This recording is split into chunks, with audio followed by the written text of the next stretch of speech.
Welcome everyone. Welcome back to the live.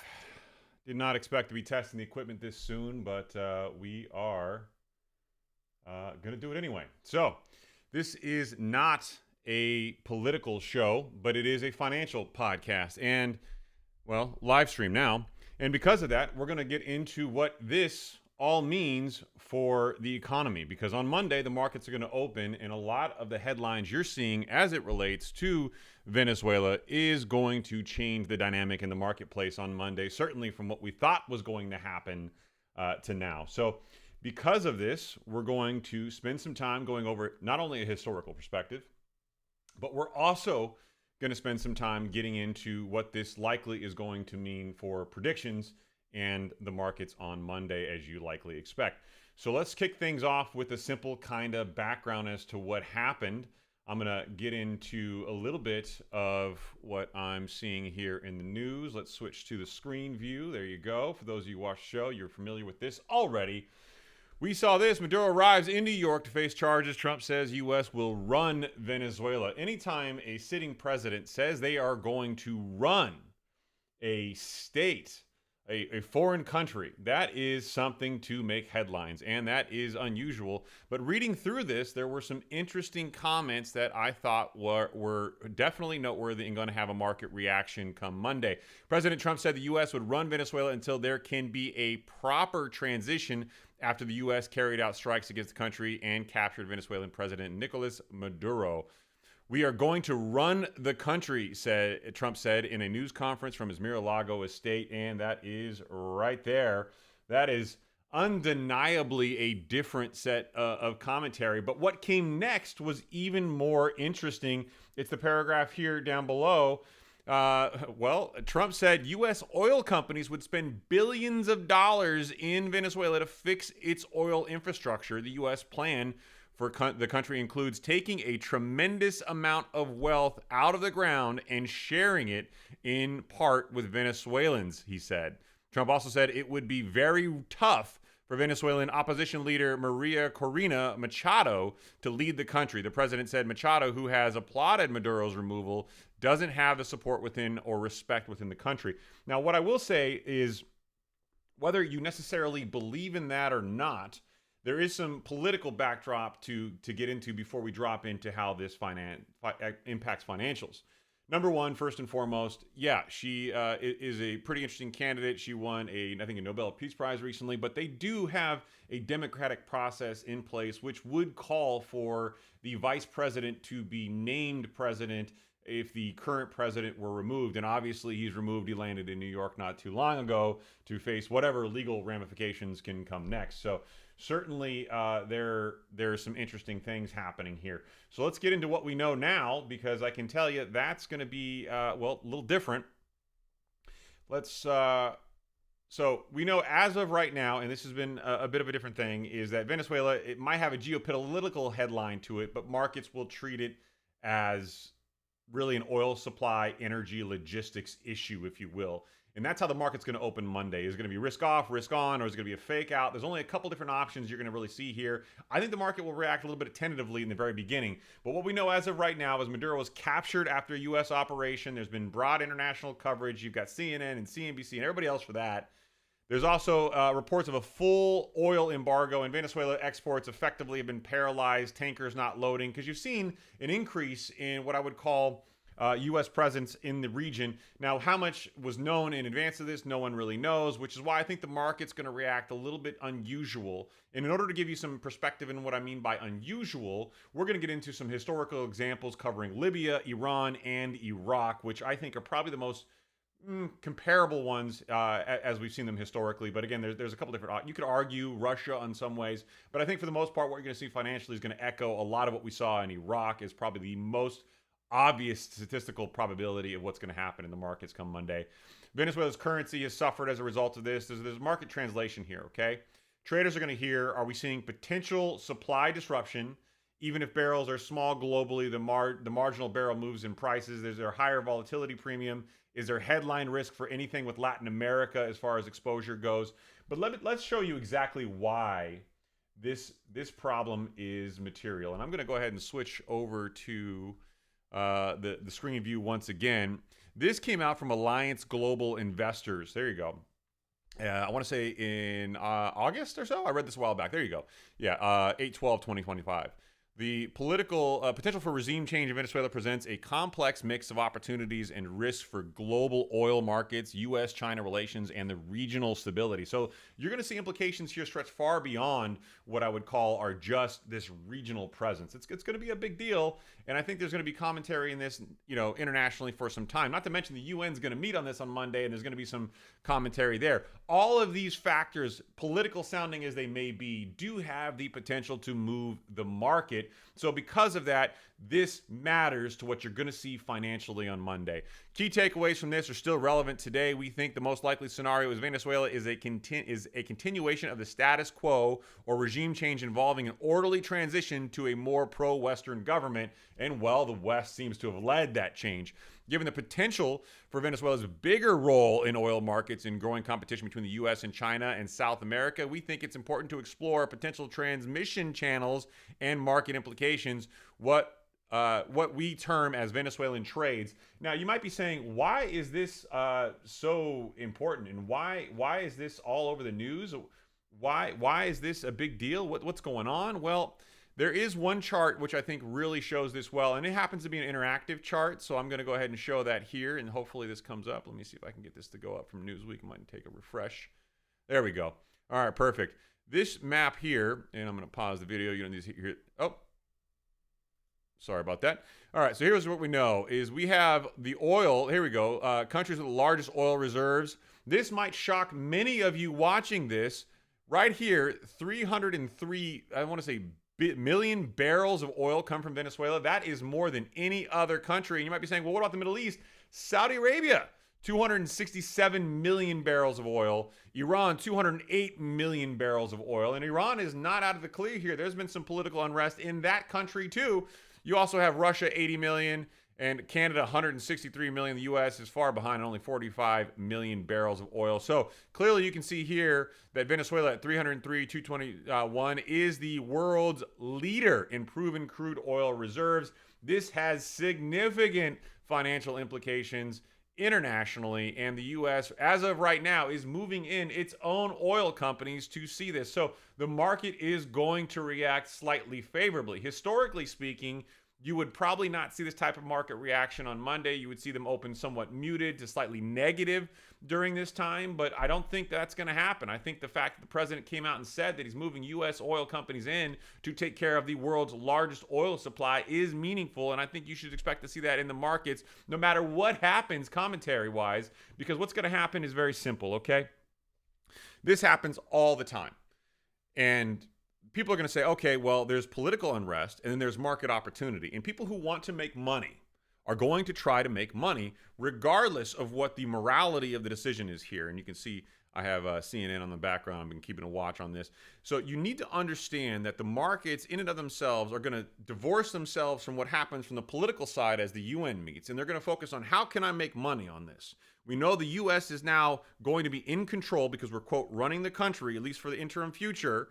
And we're going to have our companies go there to do this. You would assume the vice president candidate who comes in is likely going to want to work with the U.S. to make sure that he or she is in power and in favor with the country that just removed your predecessor. So there is a lot of pressure on that particular individual to play ball. And playing ball here means U.S. oil companies are going to have a cash grab at the largest source of crude oil in the world. And that is an important note here. So let's continue on with what we're going to see here. I think Venezuela's financial reality in a couple of charts is important, but the one I just showed you is probably the most meaningful. There's sanctions that are possible here, defaulted sovereign debt, currency breakdown mechanisms, but countries don't really run out of money. They run out of trust. And right now, Venezuela ran out of trust for all sorts of different reasons. But let's get into some historical perspective here. I think this is really important, some historical examples. We got number one, Libya, okay? In 2011, there was an uprising in oil disruption. February 15th through 17th, anti-Gaddafi protests erupted in Benghazi. Uprising has escalated into armed conflict. Right now, you are not likely to see armed conflict in the region. As a matter of fact, it looks loosely like the region supports a lot of this activity. You actually haven't seen a lot of things on CNN and CNBC suggesting that there's a lot of people who want to leave the space or leave the country, or they're going to get out in the streets and start throwing Molotov cocktails. You've seen a large number of people come out and support the action. Whether that stays that way or not, who knows? But you certainly have a less likelihood of what I would call an Iraq or Libyan type anti-U.S. protests going on in the streets. As of right now, that could certainly change. Libyan oil production as a result of February 15th through 17th and February 21st through 22nd in 2011, exports began to shift and then shut down as workers fled and ports closed. Again, you're not seeing that economic stress in the region so far. They still have to open up on Monday. They still have lots of things to do. But you saw crude trades towards and above around $100 in a barrel per this time as supply fears got really concerned. But again, Libya was not the number one supplier of oil. Venezuela is, although they did supply a lot of it back then. So in a summary of this whole situation, in 2011, Libyan civil war began with popular protests that quickly escalated into broader conflict after forces loyal to Gaddafi fought rebels. You're not seeing that so far here. You're not seeing any fought rebels. You're not even seeing troops on the ground as far as the U.S. is concerned. It's still, that's a big question mark, but as the market opens up, and this is a financial show, that has yet to be seen. Libya was at the time a meaningful oil explorer, but not the number one. For Europe, they were more important than they were for the U.S., especially of sweet crude, which is easier and cheaper to refine than many alternatives that we see. Crude oil in generally has a pretty high cost to fix, so sweet crude is just generally cheaper to refine. The fighting disrupted production and prompted concerns about broader contagion to other Middle East, North African oil producers. Rising oil prices reflected the threat of supply shortages, even though Saudi Arabia and other producers promised to increase output to replace Libyan barrels. Right now, you're not seeing anybody say that, which is a really fascinating kind of dynamic. The number one exporter of oil barrels in the world, Venezuela, just had their president removed. The U.S. has said they're going to send in U.S.-based oil companies.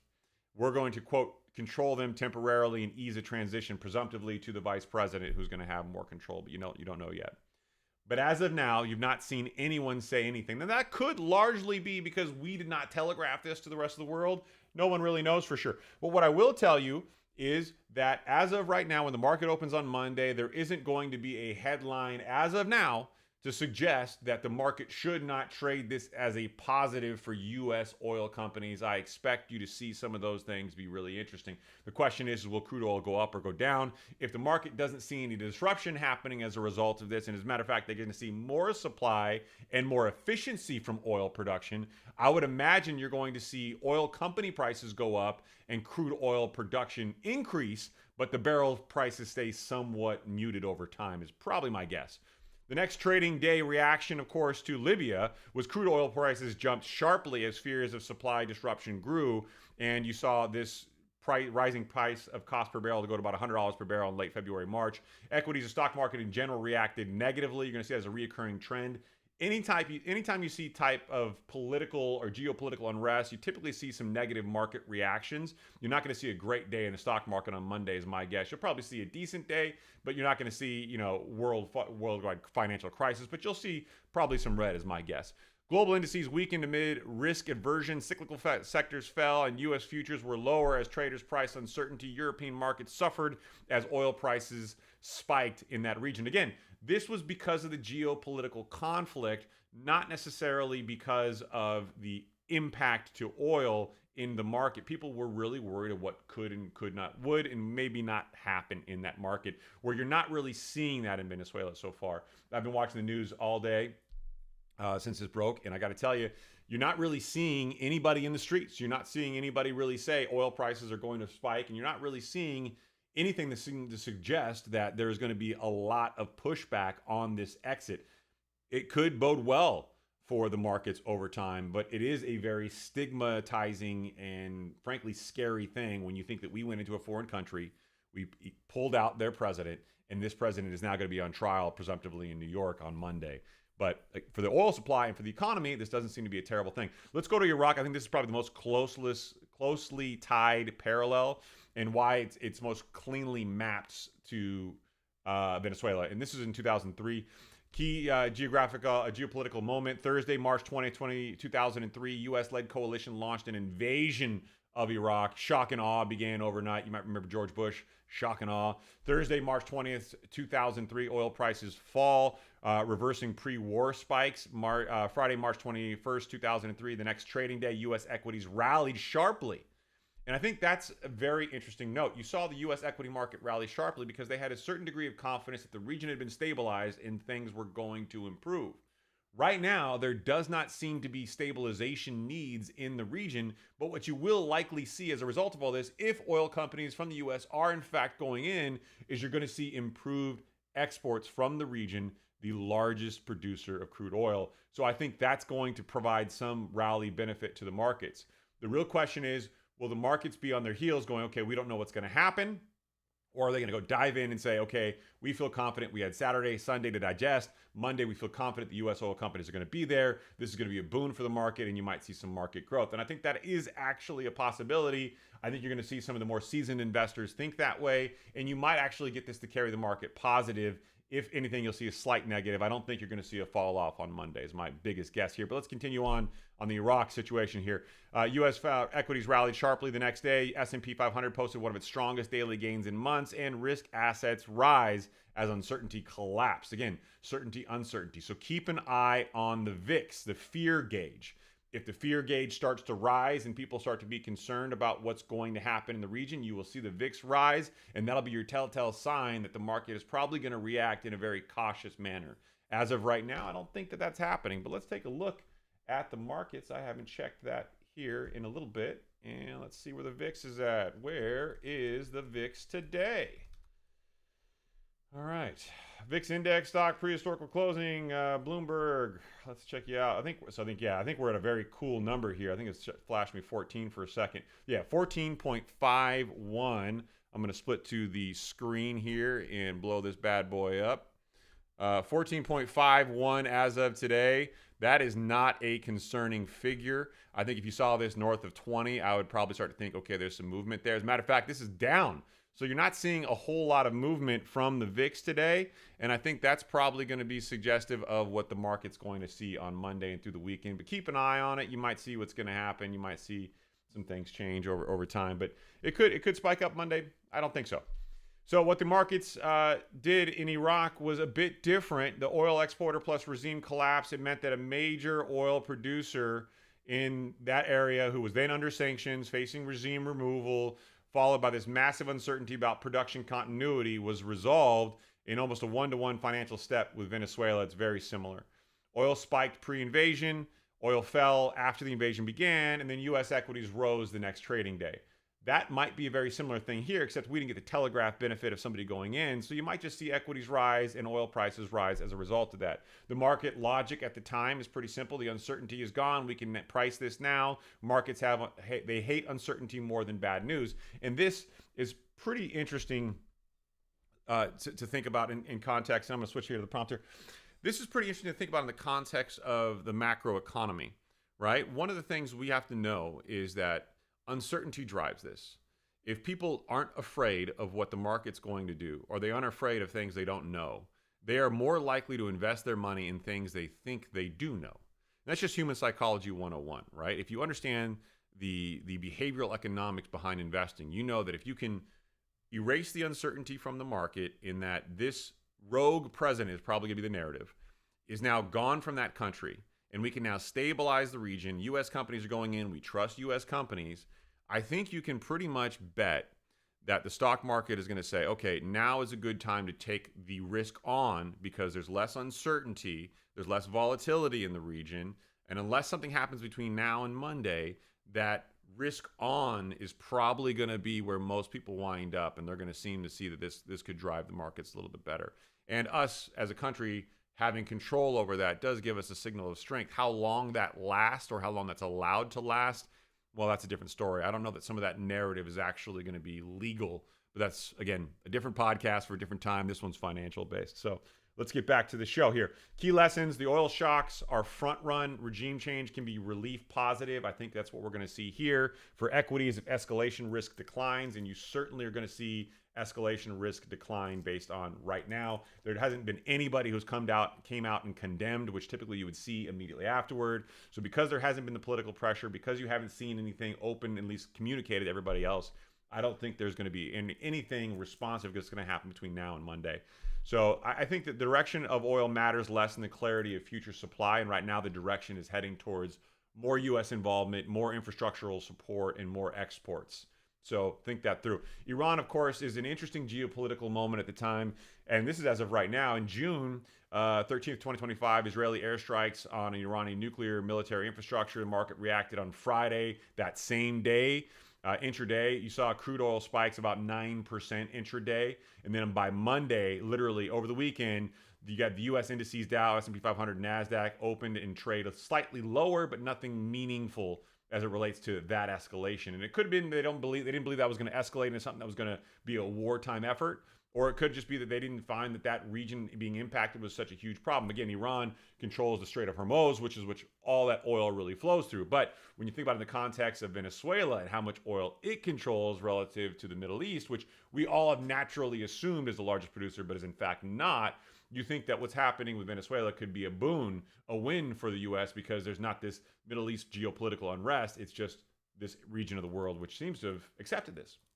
So let's talk about the summary of this, the financial markets and the impact. Iran has long been heavily internationally sanctioned for its nuclear program, financial networks, military exports. It was one of the most sanctioned countries until Russia's invasion just recently in 2022, and that then overtook it. Sanctions have targeted Iran's banking system, oil exports, and access to SWIFT, all sorts of financial pain for them.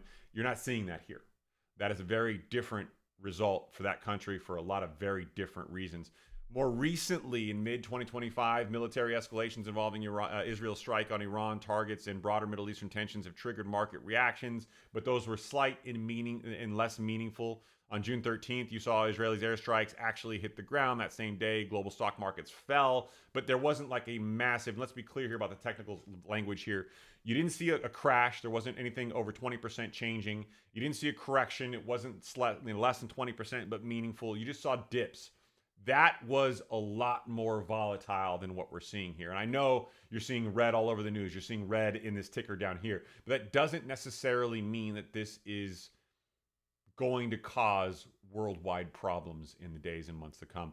This just means that there's been a meaningful political event with the largest supplier of crude oil in the world. And because you're grounded in that logic right now, until such time as something else happens, the markets are not likely to react very negative, if negative at all, to this. There's going to be a lot of stigma with pictures like, for example, Maduro being in a Nike jumpsuit and the blind glasses and the earphones on so that he couldn't see aboard a U.S. naval carrier before he's shipped off to the U.S. And that's going to be very scary. But until such time as you're seeing action in the country, you're not going to see what I like to think is a meaningful change here. If you look down here, will the U.S. invade Venezuela by January 31st, 2026? The bet is 19% on Polymarket. So I don't think that the majority of people who bet, at least on Polymarkets here, seem to think that the U.S. boots on the ground for an invasion are likely less than a 20% probability there. Will Luis Mendez win the 2026 Portugal presidential election? 79%. So that has got a much greater probability than us going boots on the ground in Venezuela, and that gives you any kind of perspective. Polymarket, shout out for the ticker, free API, by the way. So I think oil choke points, cause fear. And I think that markets price in threats in the Strait of Hormuz, which about 27% of the seaborne oil supply goes through. So Iran tensions hit both oil and risk assets. And I think there's sanctions involved with Iran that are very different here. Nothing, again, seen in similar. And that is the most similar case, as far as I'm concerned, for oil and Venezuela as it is here. There is a bit of a commentary as it relates to some other things, but I don't think it's super important to other events. You could arguably draw parallels to Russia and their oil supplies to Venezuela, but I don't think any of that is really the same, and I'm not going to cover it here. I do think there is some market implications here. Let's talk about a couple different scenarios for the market. I'm going to spend some time doing this, Venezuela's market impact. This is how I expect a couple scenarios to play out. I think classic risk-off scenario 1, you're likely to see index futures down and the VIX go up if people buy into fear, okay? That means you're going to see energy up, disruption, kind of oil disruption premium, if you will. Like, okay, the supply chain is going to be disrupted somehow. So because of that, you're going to see energy prices go up a little bit. You might see some airlines and transport stuff get weak because they're fuel-sensitive industries. So the way this works is if the cost of fuel goes up and index futures go down, the VIX is up, fear is up, and there's unrest, you're going to see major companies that are impacted by oil and fuel, i.e. airlines and transport, trade slightly down. You might see some other risks, but I think that's where you're going to see, but it'll be slight if you're going to get scenario 1. Scenario 2, you might get an energy-led rally with the index being flat. And I think that might be your most likely scenario. It's definitely one that I think is being built up to with the lack of civil unrest in the region. Markets treat it as kind of a contained, this helps energy long term. You're going to get earnings boost from this because you're going to get more exports. You're going to get the U.S. companies that are there making more money, doing more work. Yeah, there's going to be some capital expenditures in getting there and building the infrastructure, but long term, near term, this could probably be a boon for the U.S. economy. So you might get some energy-led rally in the sector and the index staying somewhat flat-ish. I'm talking S&P when I say indexes here. So leadership will rotate, energy, defense, no big deal. Oil up but yield stable, mega caps not breaking down is what I think you're going to see here. Okay, so that's scenario 2. Scenario 3 might be a bit of a fake out, kind of a headline whipsaw. And this is what I was kind of alluding to when I talked about the markets reacting to this from a news perspective, stigmatizing it, but they're not really being a whole lot here. Big move at the open and then reversal as the days details clarify, shipping, OPEC response, diplomatic path, and I'm gonna cover this for a little bit in a thoughtful way. Here's what happens, okay? Everybody gets these headlines and everybody freaks out and they go, okay, this is an investing opportunity, it's an investing opportunity, but is it really? Right now, we don't know what we don't know. And if you're going to put your money to work, are you going to put your money into something like this? Because for all we know, they can install a new president and the U.S. could be out and we could be really lying to ourselves about how much influence we're going to have in the region. That is still a country that is not under the U.S.'s control. So for us to sit here and think that we're going to own this and benefit hugely from it, it could be just kind of a big swing and a miss. So hence the fake out headline whipsaw narrative that I think being a possible third scenario, people could say, it's not that big of a deal. And if they don't think that it's that big of a deal, or they think that, okay, the trading is going to open up and it might whipsaw one way or the other, it might whipsaw up or down based on one of the two scenarios we've already talked about, the classic risk off at the open or the energy-led rally. And then throughout the day, you can see it mellow out because you might get something like OPEC saying, you know what, they're going to install a new president. Okay. You could get the United Nations coming out saying, all right, we're going to sanction the U.S. or we're going to do something crazy. I don't see that as a probability here. You could get some commentary. You could get some diplomatic stuff going on. But for the most part, I don't think you're going to see a lot of disruption in the oil supply chain. And if you don't see a lot of the disruption in the oil supply chain, what are you betting on? U.S. companies being in the region, making more money and the cost of oil going down, but barrels going up. I think this is going to probably be the most likely scenario. Is you'll get some movement early in the day. You're going to get a fake out. And then you're going to see a slight incremental benefit of the energy sector. You're going to see airlines and everybody else probably stay relatively flat and not see a lot of disruption there because we haven't seen any supply chain disruption. And until such time as there is different news, this will open at the start of the day with some movement and then fizzle out by the end of the day. That is my call, scenario 3. That's where I think we stand here. And you're gonna watch some things on Monday. Let's give you some details to watch. I think they're important to watch through. Let's go here. Let's go with crude. You're going to watch direction and speed on Monday at the open. You're going to watch the VIX, the fear gauge. It's always something that you watch in times like this, uncertainty. You're going to watch the 10-year, I think, risk off and inflation fears as a result of this, as slight and incremental as they may be. I don't think you're going to see inflation fear rise as a result of this. If anything, I think you're going to see risk off, and I think the 10-year is going to stay relatively stable as it relates to this news. There could be a lot of other things causing disruption. Do I think you see dollar and, financial currency sensitivity? Not really. You can watch the energy equities. You could watch defense, airlines. You could watch banks with certain exposure to Latin America. I think that's an interesting kind of concept to watch there. But again, I don't expect any of these spaces to be really. I don't think defense and banks will be impacted by this at all. I think the airlines and transport may have some incremental impacts, but energy equities, maybe the energy companies. And unless we see another big headline, which I don't think we're going to see that, I think that's kind of your three-phase plan here. And I'm going to lay it out for you. Number one, shock. Pricing uncertainty usually comes first. I think we're seeing the shock politically. I think we're seeing the narrative in the media, but I'm not seeing anything that suggests pricing uncertainty. Number two, policy, sanctions, diplomatic changes here, energy market response. We'll see on Monday. I don't expect anything big. This was not a very well-loved individual in the space. So again, grain of salt there. That could change. You could see the country start to go into some civil unrest in the region, but we're not seeing that in the media. You're seeing a lot of talking heads. And then three, normalization. Well, if you don't have shock, other than some commentary and some good ratings for headlines, and you don't have any policy implications, then normalization should come along very, very fast. The markets will re-anchor, earnings will stabilize, and life will go on.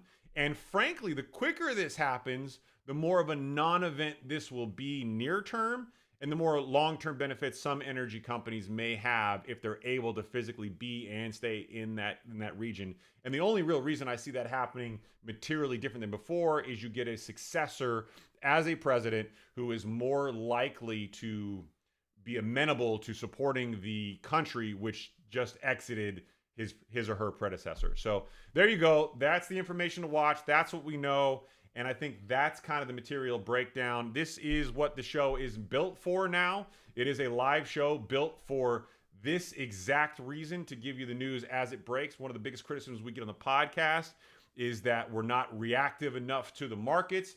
I hope this is exactly what you want. But until then, I think that's about a 35-minute show on what you need to know.